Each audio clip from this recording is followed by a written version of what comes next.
যে দূরে দেখা যায় কাঠগোলাপ, থোকায় থোকায় কাঠগোলাপগুলো দেখে আমার আর তর্স হইল না। আমি ভাবলাম একটা কাঠগোলাপের জুয়েলারি বানিয়ে ফেলি। যেই কথা সেই কাজ। আর এই জুয়েলারিটা আমি বানিয়েছিলাম এর আগের ভিডিওতে আপনাদের সাথে শেয়ার করেছিলাম। আর এই ভিডিওটা হলো কাঠগোলাপটাকে আমি রং করে কিভাবে একদম জীবন্ত কাঠগোলাপের মতো করে তুললাম।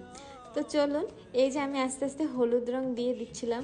আমি যখন এই কাঠগোলাপটা বানাতে নিয়েছিলাম আমি বুঝতেই পারিনি যে কখন এটা একদম জীবন্ত কাঠগোলাপের মতো হয়ে যাবে। প্রথমে আমি অনেক কনফিউজড ছিলাম যে কীরকম হয়, কিন্তু লাস্ট রেজাল্টটা যে এরকমভাবে হবে আমি বুঝতেই পারিনি। আমার সবসময় হ্যান্ডমেড জুয়েলারির প্রতি একটি অন্যরকম ভালোবাসা কাজ করে, তাই আমার যখন যেরকম জুয়েলারি পরতে মন চায় আমি নিজের জন্য সেই জুয়েলারিটি বানিয়ে ফেলি। আর সেই ভিডিওগুলোই আমি আপনাদের সাথে শেয়ার করি।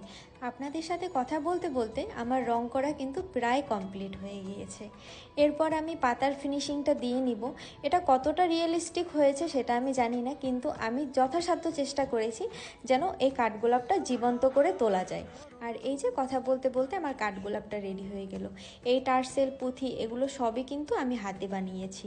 এরপরে আমি কি ধরনের জুয়েলারি বানাতে পারি, আপনাদের কাছে যদি কোনো আইডিয়া থাকে আমার সাথে অবশ্যই শেয়ার করবেন। আমার আজকের ভিডিওটি কেমন লাগলো অবশ্যই জানাবেন। দেখা হচ্ছে অন্য কোনো একটা ভিডিওতে। সেই পর্যন্ত সবাই ভালো থাকবেন, সুস্থ থাকবেন। আজকের মতো টাটা।